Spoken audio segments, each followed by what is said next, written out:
And welcome back, everybody, to another episode of the DeathStryke Media Podcast. No cameras, no lights. We're in the pitch black. No, we're really not. We're in a living room with some microphones. But this is another episode. This is our second episode of the DeathStryke Podcast. And today we've got the usual group of misfits. We've got Sean Sharp down there. We've got James smack in the middle, a little backwards from our normal show. Yeah. Yeah, we got James in the middle this time. That's James, Sean. But it's the thing that we're all naked, you know. Yeah. It works better this way. We're completely just comfortable with each other. It's all good. Oil on each other. It's all good. It's like the Greeks, you know.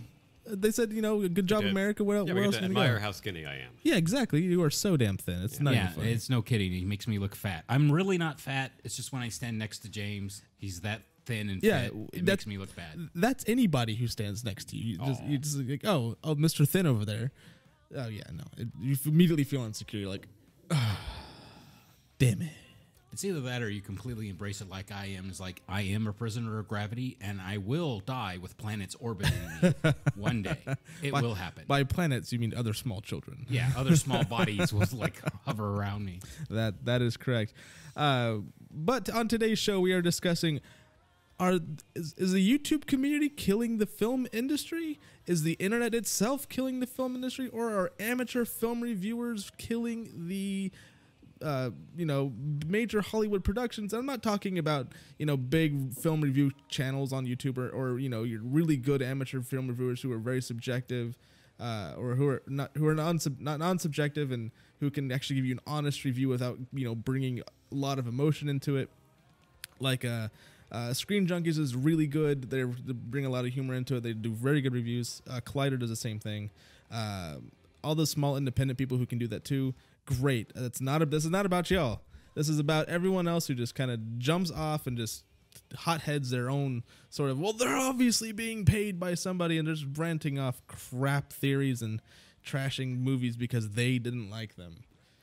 So with that being said, I'm just going to jump right into it. I'm going to talk about my favorite thing, which is Star Wars. Go figure. This is not just about Star Wars. This is about everything we can think of. This is DC, Marvel, movies in general, or even just, TV in general. Maybe they've killed off some TV shows. But kicking it off, we'll kind of pick up where we did last week, but this is not just an all Star Wars show. The online film reviewer, YouTuber person. Just say YouTube. It's the most common platform. It is, yeah. Your general bystander. Yeah, exactly. Yeah, who can afford a microphone and a camera or whatever to voice their very loud opinion about said film. Is that killing box office, right? So take Last Jedi. So Last Jedi comes out. Critics love it. It's like a 90% on Rotten Tomatoes. It's a great film. From a very masterful standpoint, every little thing connects it and it's connected. Now Rian Johnson's going on interviews and saying, oh no, this little bit is because of this, and we're pulling this from this source and this from this source. It's a well thought out movie. Mm-hmm. But there's also like the whole opposite of that, of like people going, Rian Johnson destroyed Star Wars and the Disney's ruining Star Wars. I'm quitting YouTube because Star Wars is crap now. And it's like this, stuff like that. And then people read this before the movie comes out and then don't go to see the film. Exactly. Or they see it once and then they're like, oh, no, this guy was right. He had the right opinion and no one should ever go see this movie again because it was terrible. Thoughts on this whole process, James? Well, as far as Star Wars go, I'm kind of torn because my focus would be on the comic book side of films. Right, so and we'll get into that too. And so I would say that I would put, like, oddly enough, even though it's chaotic and there are a lot of loud voices, I would put a little bit more trust in the small-time reviewers, the more, bystander type reviewers, than I would the major newspaper reviewers. It's. You think so? Well, there are a lot of contradictions. I mean, like no theory is perfect. Well, obviously not. Yeah, but I will say this, in that specifically with comic book films, I think that the major newspaper folks, the more established type, every several months we read about them talking about the comic book movie bubble. Yeah, and you always get the undertone that they want it to burst. Yeah, and I don't think it has a DC or Marvel type bias to it. I always reject that argument because they quietly do the same thing with Marvel movies.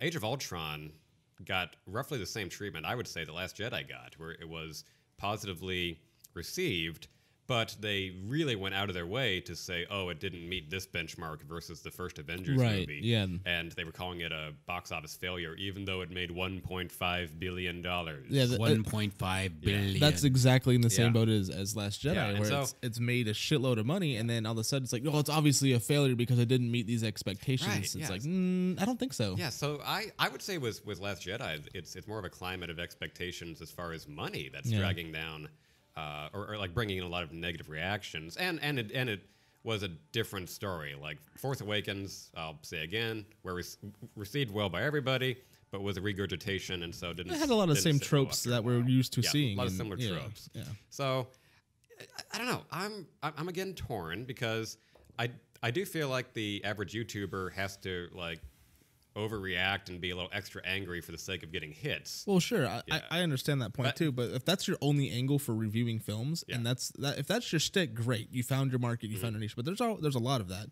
But if you don't know what you're talking about, and I'm more specifically like going, oh, well, the tone of this movie was crap, or the angle of this direction storytelling was terrible, and you're 12, or you have no concept of maybe going to film school or watching a whole library of movies, getting an understanding of what storytelling is and scope is and tone is, and you're going, oh, this tone of the movie is way off of what it should have been. Like, really? How do you know this?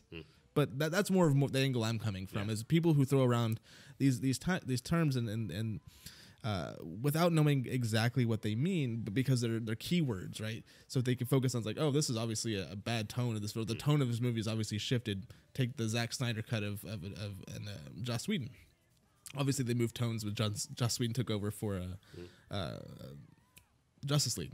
Yeah. So it was like, oh, the tone obviously shifted.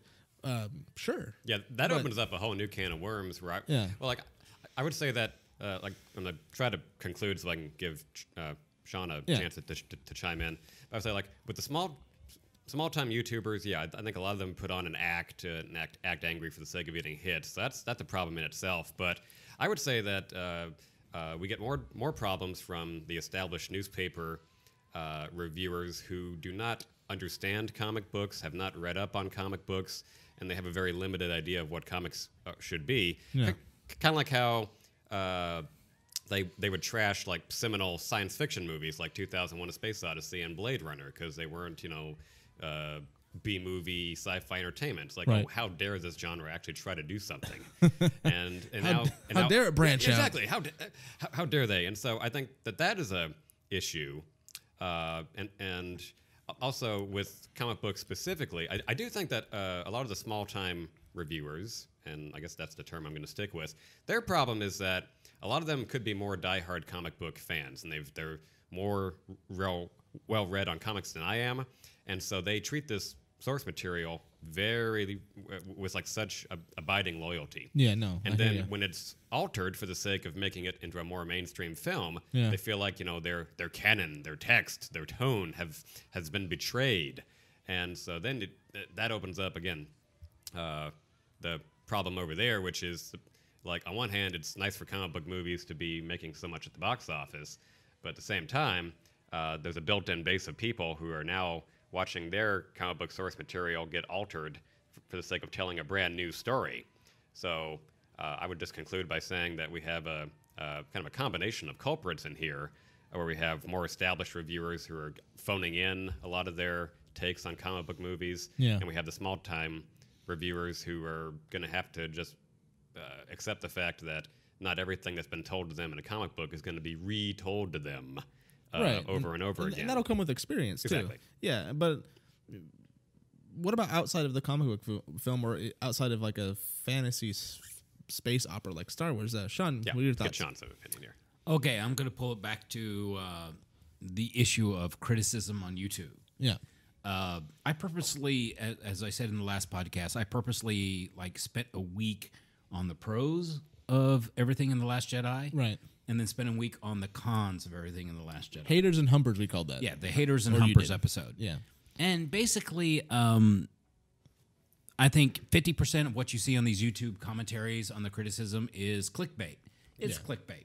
You might as well say, man gets naked with chimp, and people are dog bites man. I would totally click on that. Yeah, I would too. Dog bites man. Of course, I love seeing dogs bite people. It's a good thing. Much like sharks. When sharks bite people, it's kind of a big deal. Now we're talking. Yeah. Jaws. But it's also the fact that outside the clickbait issues, that so much psychology and baggage is being dragged into the reviews to the point of they bring their emotions with them, and instead of giving it like a non-subjective or a subjective review, but whatever I'm trying to say. But the thing is, no, you're saying objective. Objective, They're not objective. Right. They're being subjective. Where a guy, Thank you I for clearing that up. watched it going, dude, 10 hours of work. Come on. I'm sorry about your breakup. Yeah. I don't know how it went down. I'm sorry about it. But like you did not see the same film I did, and I know your divorce is messy, and you're living in your mom's basement. This does not just apply to Star Wars either. No, it applies to the whole film industry. And the thing is, with YouTube, over 1 billion people a day go there to get their news, their film criticism, their daily activities, and I'm one of those billions. And their vlog stories as well. Right, Yeah. and I enjoy that because it's never before in human history can you have such a swath of humanity at your fingertips. That's so true. But the thing is, they can't be objective. Yeah. Because if they were objective, they wouldn't have reviewers. For me, I remember when movie critics ruled when you picked up the paper. Yeah. A movie lived and died by maybe 20 people in the country. And that's terrible to think that it was so crystallized as such a small aristocracy of critics.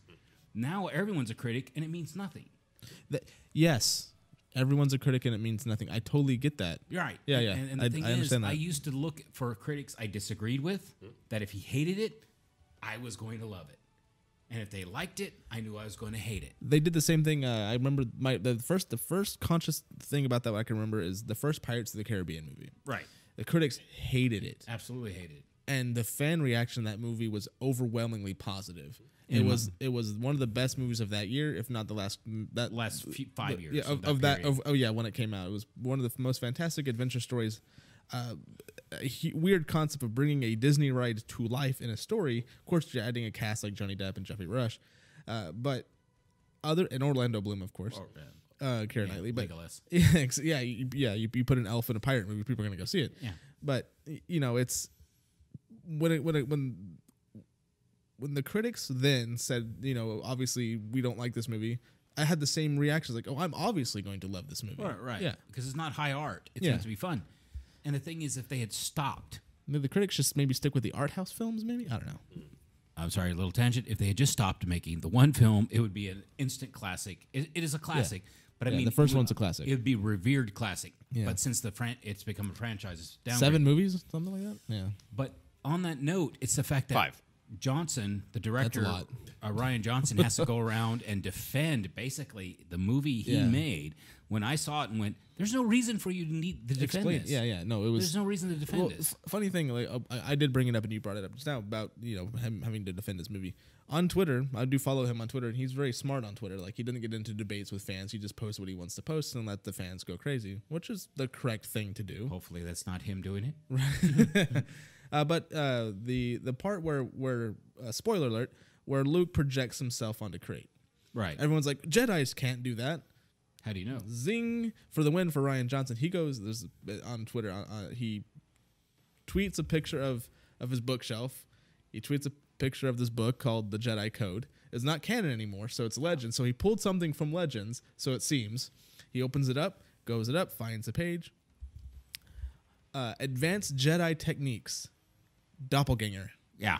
Projecting yourself or an object that is not really there to another place.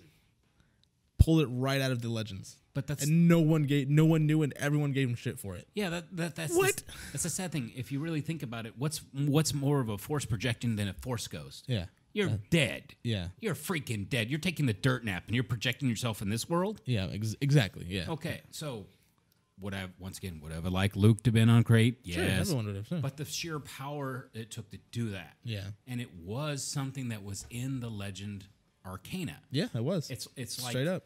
One day.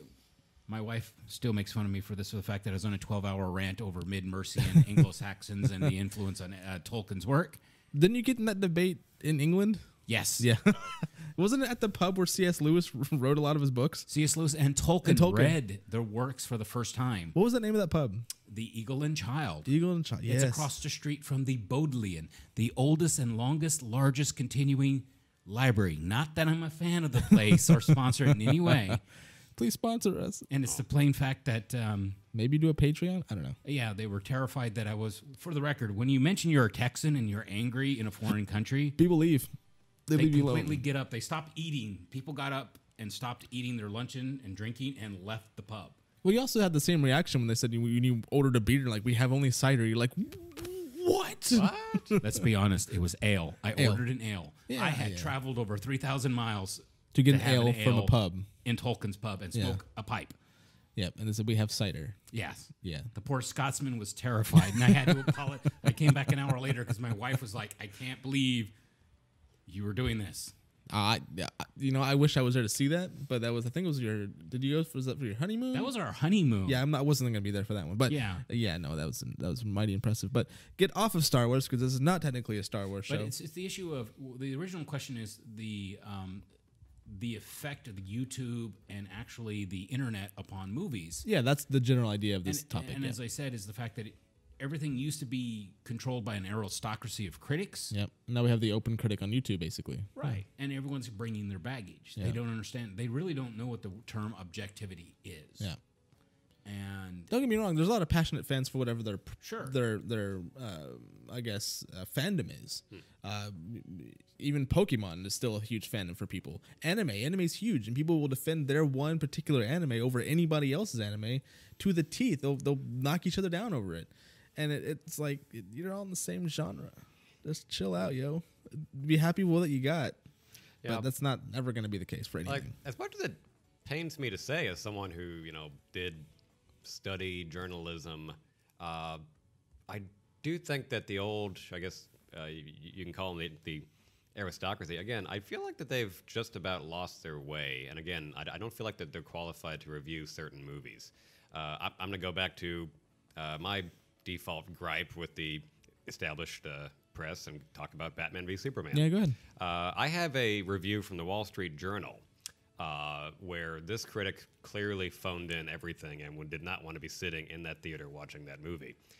So much so where he talked briefly about how it pained him to watch Man of Steel and how he didn't like. Why is he reviewing movies? Here's the thing: if you clearly watch Man of Steel, that final battle took place in Metropolis. Yeah. When Batman v Superman starts, there's even a big card that appears on the screen that says Metropolis. Yeah, that was one thing I really liked about BVS is the fact that you got both Metropolis and Gotham. Yeah. And they're across the bay from each other, essentially. Yeah. But this guy then went on to talk about how That's cool to see. we open with Bruce Wayne running through the streets of Gotham. He clearly didn't. He had a big title card in front of him that said Metropolis, and he wanted us to know that he watched Man of Steel, but he doesn't know where the opening of the movie is taking place. So this tells me that from the first couple minutes, he was just he didn't want to be there. And there were other shots at the film he took in his review, and I still have a hard copy of it. Sometimes I just reread it just to brood and get my angst on if I have to. Yeah. There's another review that I think was from the Dallas Morning News where they broke in a major cardinal rule that I'm resentful about, because when I was, back in our high school days, I was in the basic journalism class, and man, that was I had no idea what you were doing. Oh yeah. But they would hammer into us over and over again that you do not discuss the final act of a movie. You don't allude to the events of the final act of the movie. You leave the final act of the movie alone. Opening line from the Dallas Morning News in reviewing BVS: it's appropriate that Batman v Superman starts and ends with a funeral. Oh. Yeah. So that was my first hint that they were going to do something crazy, and Doomsday was already in the movie, so I thought, are they going to kill Superman? So this ass from the Dallas Morning News partially took the surprise out of a major motion picture. Yeah. So I would say again that the established press has a problem in that they just don't care. They're phoning in reviews to a lot of major films because they don't think that there can be any ambition to these films. Well, they're also being hurt. Yeah. Well, I also want to take a shot at Rotten Tomatoes because I do agree that Yeah, it's like the good thing about today is that you can shop around and like find a certain reviewer. Yeah, it no longer comes out of just your local paper. Yeah. Like you can customize your experience all you want, and I freely admit that there is no single reviewer that I agree with on everything. Yeah, no. But like I can talk about the Collider Crew and John Campea. I can talk about Comic Book Girl 19. I can talk about Jet Ramey over at Batman on Film. It's just all the people I read. I have major disagreements with these folks all the time, but I know that they're coming from a position of appreciation for the characters. Or for the film, the source material. And the source material. Yes, thank you. I cannot say that for really any real established media right now, and I think that they're hurting themselves with the presence of Rotten Tomatoes, because now their voice has been reduced even less, and they've been reduced to a number. Right. It's like for so many films, I'll bump into people and I'll ask, "Oh, are you watching this today or that today?" It's like, well, I would. As someone who works at a theater, you're not just bumping into people on the street. What are you watching today? No, I always try to be conversational. I ask people, what they're watching today, and pardon me, and so many folks just. Go off the Rotten Tomatoes score. Yeah. They don't read an actual I never critic. go off a Rotten Tomatoes score ever for anything. Same here. Yeah. Like, again, I'll look it up after, like, wonder what that got on Rotten Tomatoes. And I go, after. But the fact that it's like... that high or that low, I'm like, I don't know, whatever, I liked it. So I do want to give an olive branch to the established media and say that, I don't respect a lot of your writings, or I get a bad experience, but I'm sure there's some folks out there who take the description and go, this is what it is. Well, it was like hopefully there are some folks out there who are Rotten Tomato certified who do their job right, and I wish that I'd be able to find more of them. And I just feel awful that they can put in, the all this time. schmoes are. Yeah, but it was like Mark and Christian. I feel bad that they put in all this time and effort into writing something, and then in the final analysis, it's just reduced to a number. Yeah, and there's no individualism in it. Yeah, you can also go back through and read their actual score or what they thought of the film and see how they rated on a 5-star system, which is cool. Like, it's not just that score is what you get. You can go and look at what they actually say, which is interesting. But yes, I do agree with you. You have a lot of these like major critics who go in onto Rotten Tomato, who are Rotten Tomato certified critics, and all of their opinions get wrapped up into yes or no, basically. And that's what you got. You're like, if you gave it above a 60 or a 50, it's fresh. If below 50, it's rotten. It's like, that's not quite how that works. But they do a really good job of kind of mixing things together, and that's where the system works. Is that the best system? Who knows? It works for some, doesn't work for others. That's why there's also the CinemaScore. It's from actual people who go to the theater and watch the movie. They actually go to the people who watched it as they exit the movie going, what did you think? And that's how they give them the CinemaScore, which is verified people who've seen the movie, which is good. Anyway, back to the major overall topic is, again, are the online film critics, amateur film critics. I'm not saying the big ones again, just the some of the big ones. Some of the big ones are guilty. Yeah, without they're probably all guilty in one way or another. They all must hang. They're all guilty. They're all they're all part of the big power machine. Only way we be sure. And I kind of look at it like there was no hope. There was only doom. Yeah, and I also when I look at it like a new critic I find online or on YouTube, I'm like, I wonder what his channel's growth is, or her channel's growth is, and I look at that as an indicator of, are they speaking more truth, or are they more for clickbait? More clickbaity ones have higher subscription rates because they're flashy, we discussed earlier. That's just because they're trying to get the hits, they're trying to get that money, they're hustling, they're giving you a little bit of taste of something that you may want to be interested that they may not actually present. Versus someone who is very honest in their film reviews, like you have your show, the Austinoid Review, and you actually get some pretty good buzz as far as people like. Really? Yeah, not a lot. We're still a new channel, but you do get the hits and the views, and they're consistent. They're not like, we're gonna watch it once and it's gonna get buried in the YouTube algorithm. People watch it obviously because I didn't do any advertising for it. I know you did a little bit for the first one on Facebook. I don't know if you did anything on YouTube. No, I doubt it. Yeah, it got a lot of hits. Like Facebook and Twitter, those are my yeah. two. Yeah, so sometimes I'll run like an ad sponsor for like $10 or something, and maybe boost the stuff a little bit. But yeah, no, yours took off because I speak highly of you because you've seen a lot of films, you did journalism. Your reviews are very consistent, and they're honest. They're not they're not clickbaity. They're like, this is what the film is. This is my thoughts. And I'm not gonna throw people under the bus for it. And I don't, and I mean it when I say spoiler free. Yeah, exactly. Well, most of the time I honestly do believe when the larger channels say spoiler free, they're doing their best. But sometimes stuff does slip out. Yeah, and that is hard. It is hard to go. How do I talk about something that obviously this is a major plot point that I really want to talk about, and something may slip out, and that happens, right? Like you can't always control that. So I got to take multiple takes and go, oh, I can't. Oops. Yeah, said that one. I'm still kicking myself for not finishing my spoiler review of Justice League, and like now it's coming out on DVD Blu-ray in a month. And you could review the Blu-ray. Well, I'm speaking of Blu-rays. I finally saw Logan. Oh, you did? Oh my gosh! Yeah. I've been wanting to see that film. Okay, so badly. I watched it. We have to take a break from our discussion to get your reaction to Logan. Yeah. So if you watched any of our channel, any of our shows, I've said I've always wanted to watch Logan. When it came out, it was on your shelf, right? I'm building to it. Yeah. I have kids, so I wasn't able to go to the theater and watch it. And I really wanted to watch it. It was Hugh Jackman and Patrick Stewart's last hurrah as their respective X-Men characters. And so I'll just buy the Blu-ray when it comes out. Bought the Blu-ray. Sat on my shelf for how many months? I bought it right when it came out on Blu-ray, and it just sat on my shelf. And I said I was going to watch it before the New Year's.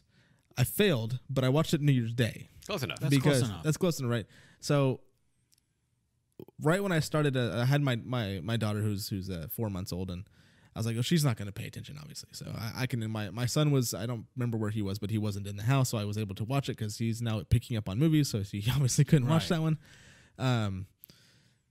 Started as as soon as I started the movie and where it actually starts, I was immediately going, oh, this is going to be a tearjerker of a movie. And it from start to finish, there was no disappointing scene in that entire movie for me.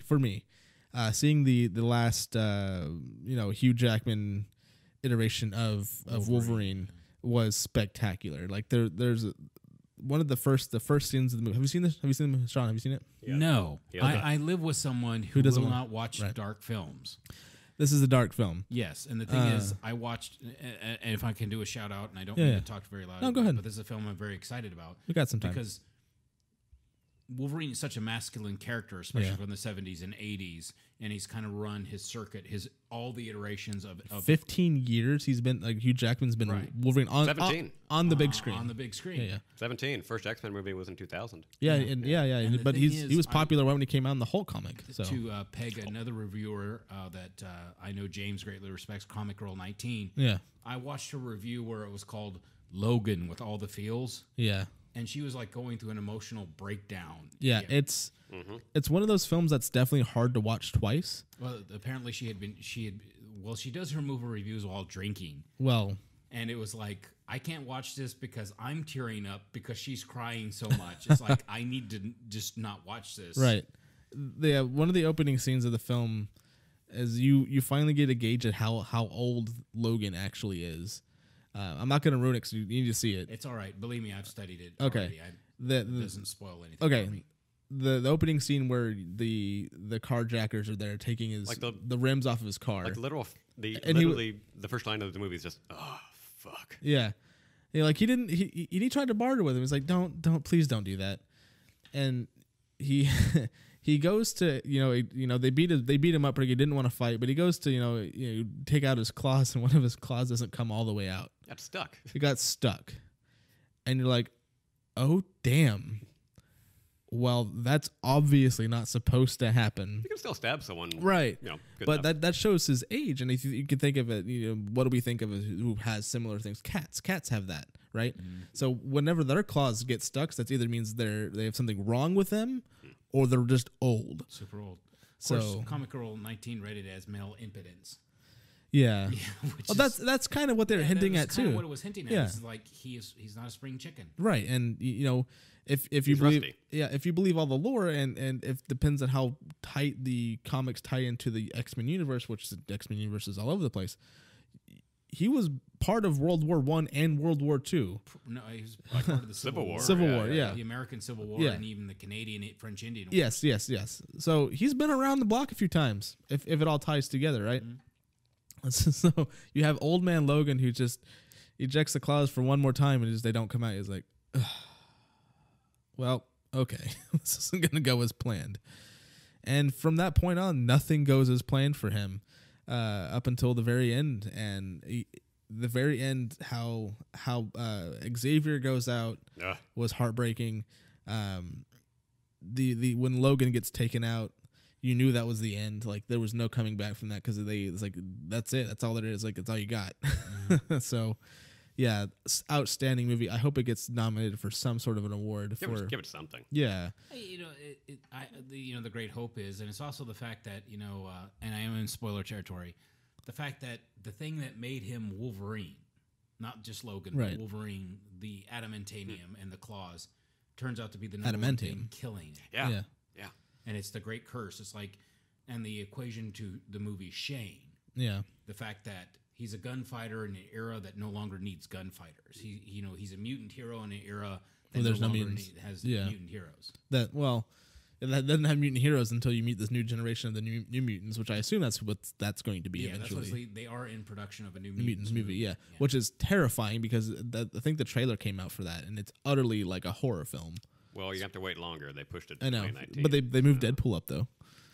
Which is weird by a because it's week. in the middle of the Han Solo movie and Avengers Infinity War. Yeah, but you know Deadpool's gonna take it. I know it will, but if there was a contender to leap out there, Yeah, it's gonna be Deadpool. Let's be honest. Deadpool was such a Smash it in February, no less, right? Yeah, and let's February. be honest, actually Deadpool really ties back into our the death of the aristocracy versus the rise of the plebeian. That is true, yeah, because you have the complete polar opposite. What happened with Deadpool? As soon as Right. those the first screenings came out and the press embargo lifted, it was just nothing but glowing reviews. Right. And it made the most money ever for a February movie on such a small budget. But it was also the fact that the fans were so ardent, Yeah. and willing to. I'm going to put this out here, even though I'm not a critic. I'm Right. going out here. I'm really pushing this because it's a good story. It's a good film, and the fact like snakes on a plane. Horrible film, but the fans loved it. But it was a fan base push. Yeah. It was like the bottom up instead of the top. I think they down. were going to do a sequel of Alligators and Helicopters. I think that was the sequel title. We have Sharknado. Do we really need this madness? No. This is right after the Snakes on a Plane was released. So like, oh, we're going to do a second one called Alligators and Helicopters or something along those lines. See, this seems like this was a film sponsored by the alcohol industry. Like you have might to have take a been, drink every yeah. time something stupid Get these happens mid-film. motherfucking snakes off this motherfucking Or every airplane. time Jackson says a line that has to be edited in PG that you have to drink. That's my own opinion. I've never seen Snakes on a Plane, but I found the anthropology and the psychology behind getting it made to be fascinating. Yeah. And I would recommend everyone who listens to this podcast to do your homework and watch a small documentary. It's a 5-minute documentary called "The Audience Has an Audience: The Rise of true. Media on Media." Yeah, no, I'll have to check it out, but that title alone intrigues me. Yeah, Yeah, that's kind of exactly what we're talking about. It's exactly what we're talking about. How everything is a form of media, whether Yeah. you're intending it to be or not. Yeah, no, that's a good point. Yeah, everything now has a reaction to it. Like, who knew that there was going to be such a big push for unboxing videos? yeah. Weird, right? My personal weirdness thing is like I find the fact that they have YouTube channels that are getting monetized watching people eat. Yeah, I'm like, nobody looks good eating. nobody. Nobody. I don't care how hot the chick is. Nobody looks good eating. That's so true. I don't get it. I'm not the demographic they're after, apparently. Obviously not. I don't get it. Yeah. Yeah, it's one of those weird sort of, niche markets that apparently it sprung up because people could film these things Yeah. now and make their own little market for it. With Which is weird. quality of camera and video and audio that was never available. And it's before. now exploded all over the market now the last couple of years. I'd like to kind of branch out to our fleeting topic and ask, how do y'all think that? Yes, wheel us back in. Yeah, because the wild card in all of this is that I also think that there's an issue in that, growing up, whenever I saw a trailer for a movie, the trailer was a surprise because I didn't have the internet, and I was thinking, oh, this. Well, the internet, when we were growing, it was in its infancy stage. Yeah, it was dial-up, and gosh, I used it for email and other. Yeah, I didn't even entertainment value, but I would not use it for movie news. Yeah, no. And so. Because then the pages would take too long to load. And I feel like, that. Let's be honest. The last time I actually felt something special about a film where it came out of nowhere and was a complete surprise and a welcome surprise was in 2016, where they just dropped a trailer for 10 Cloverfield Lane in January of that month, and it's like, oh, there'd been no big announcement about them making a Cloverfield sequel, and it's coming out in March, and here's the trailer. Thank you very much. I feel like that problem is that there's so much build up to these movies where they put out trailers like years in advance. They have a trailer to the trailer. They make a big announcement about so and so joining the cast, or a big announcement over they're going to adapt this particular graphic novel or this, that, and the other. And I feel like we almost have an overabundance of news where we give people so much material where, and I guess this will be my shot against the small-time YouTubers, that they hear it's going to have this actor and be based on this storyline, and they get to the point where they write the movie ahead of time, and the fan fiction gears start rolling in, and then they're setting themselves up for disappointment because then they think they know how the movie is going to be. Cue Last Jedi. Yeah, there you go. There, that's my last, probably not last Star Wars reference for the night. So I guess that'd be my question: is that is the overabundance of information also without a doubt. I also think it comes to the fact that we, since we started this whole channel and this whole journey on YouTube, and we obviously started with the Force Friday show, which was my project I wanted to do. We've sort of now, at least I'm more in the habit of looking for things upcoming and getting all this news from either YouTube or wherever, and go, oh, okay, now I need to know this, and go look at that, and go look at. I'm now, getting hit from all sides basically with all this information that about movies and stuff. Now, if I was not in this industry, or I'm not even in the industry, but at least the YouTube industry, I wouldn't have cared. I wouldn't care about any of this stuff. But now that I'm seeing it every day, I'm like, well, obviously there's now too much information, right? So it's like, but before, ignorance is bliss in this case, because you won't, if you're not going to look it up, if you don't care enough, you're not going to look it up, right? So that's true. Yeah, that's how I feel about it. It's hard for me to say that there's too much information, just because I remember pre-internet. Yeah. And for me, it's always the fact that information was always held tightly. Yeah. And we relied so much upon so few voices. So I'm maybe a little jaded. I'm sure that surprises everyone. But, wait, you jaded? But it's the fact. Is that a Medieval Times cup? Chalice. It's a chalice. Medieval Times chalice. Yes. Be specific. Yes. That is epic. When did you get that? The last time we were in Acon. Well, we went across the street to I didn't know you got the chalice. No, the thing is, we got that group photo. I didn't want to buy anything. Right. And my wife is like, "You're a jouster. You have to do this." I'm like, "No, dear. This is not.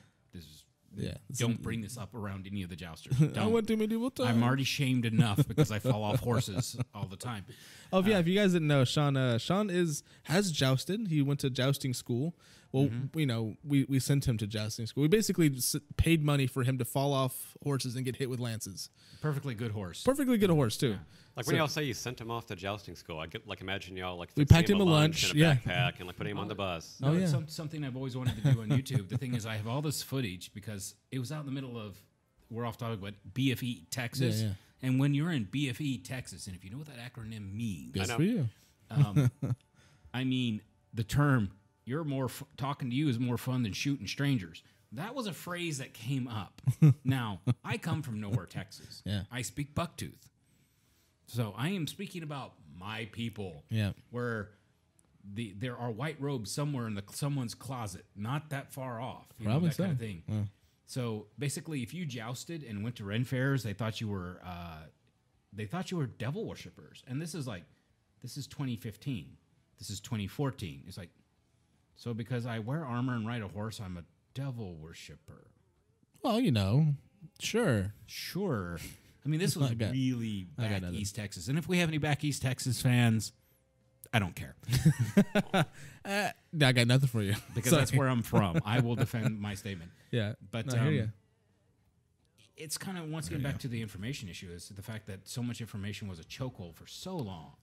Yeah. It's the issue of... It's like if you weren't a publisher or you weren't a writer for a newspaper, you didn't get your a voice say. didn't get out. Yeah, exactly. Yeah. So I'm a little touchy on that. But the issue is that... or even a magazine, for that matter. The number one problem, I think, with so much information, I won't say too much, so much information. Well, that's a good It's point. too easy for us to create our own echo chambers, to only select the information that reinforces our beliefs. Where did I hear that echo chambers? Is that you? No, that was my coworker was saying the same thing Right. about echo chambers. That's funny. Well, it's the thing is, Funny how the since Force you can works. select and build a profile, and then the Googles, you missed the air quotes, the Googles basically... With an S. and Facebook basically have... The algorithms to filter what you want to see, to the point that you're like Randolph Hearst in his castle in California. He's only hearing the news that he wants to hear. He's only seeing the news he wants to hear. I can think of someone else like that too, but I'm not going to say it. Yeah, exactly. And I think everybody... This is not a political podcast. But I think everybody knows. Yeah. And that's the great danger of so much information, is you're going to be with these programs to give you what you want. Mm-hmm. As a fat guy, I get a lot of food ads, just for the record, and I'm dieting. And so I switched from getting food ads to dieting ads. Oh, lovely. And it's like, I'm being plagued no matter choice I have. As an example, and I'm sure all of you are experiencing this, you go to Amazon, you look at a book that you want to buy. And you'll see it pop up on an ad somewhere. You're like... And Facebook. And then on YouTube, you're like, I'm being stalked. Yes, you are. 100%.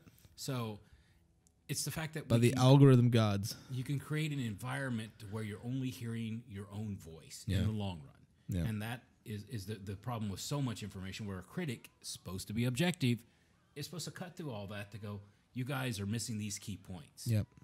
And I think that's that objectivity that even I suffer with, and I'm very judgmental on my own opinions. That's why I wanted to spend a week watching negative and a week watching positive, so I could try to balance it out. Real quick on that, I was browsing YouTube today, like I usually do on my work days. Browsing. Pick a P. I don't care which one. Yeah, whatever. I was looking at YouTube, and all of the positive. Kind of get back to this. All of the positive. Again, talk Last Jedi because it's the most fresh. Do it. It's the most bitter pain in people's lives. Exactly, especially right now for the film industry and Star Wars fans. All of the positive videos of why this new Star Wars is absolutely amazing and Rian Johnson's a genius had about half as many views as all of the negative ones, which is hilarious to me because I watched some of them. I was like, none of these arguments are they're not valid. They're not. I don't want to say valid because everyone's entitled to their opinions, and I get that. They can still be invalid. Yeah, I guess so. Yeah, they're invalid arguments. They're nitpicking things because they wanted it their way. They wanted the movie to check box everything that was in their head canon about how J.J. Abrams set up stuff. It's like, oh, obviously Rian Johnson threw everything out because he didn't care about the progressive the story progression. It's like, no, you just got to read into it a little more. It's not spoon fed to you. You got to think for once. But I thought it was. That's the only thing I thought was interesting. Like the positive videos had about half as many views as the negative ones. So to me that was funny because they had more clickbaity titles. Not to be too scientific, but there is a biological reason why. Sure, everyone likes to see a train wreck. Well, it's not only that, but I do. we will carry the memory of a pain and hurtful experiences far greater than the good experiences. This way, our brains are actually wired. It's what kept mankind alive. Fire bad. Fire bad. Or fire good. Yeah, but we don't, we don't put our hands in it. We look fondly at s'mores, but we will look at that burner plate with a little more trepidation than we do with the s'mores. Unless you're like me, having to weigh in the next day. Oh, yeah. Hey, I don't eat s'mores much anymore either. I guess the journalism... You, sir, need more s'mores. Yeah, I do. do. You seriously do. I do. Oop. Oh, we out of time. The Manos theme is going off. If you're a Mystery Science Theater fan, you're aware of that one. Hands of Fate. Hands of Fate, which means I have to go to work. Which also means, the main closing statements. James.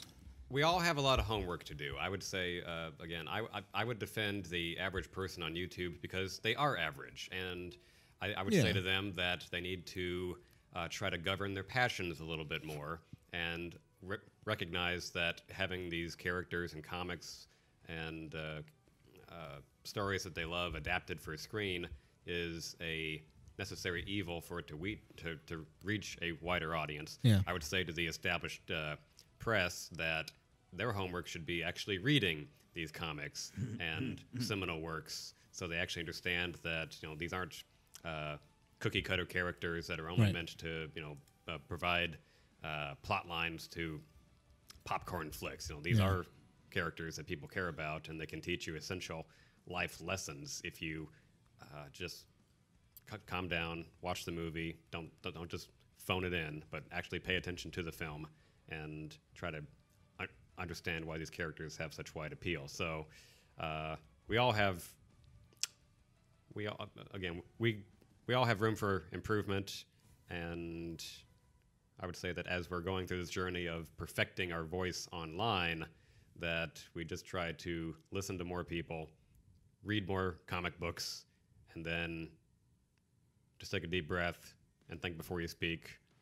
I'm trying to avoid any other cliches, but throw them all in there. But I think, even though I appreciate cynicism, I do think that it can only improve the more people watch movies, because I do hope in the final analysis that the older we get and the more content we're exposed to, the wiser we get. Sean, how about yourself? Well, being the older person in the room and not necessarily wiser, I have to warn you guys.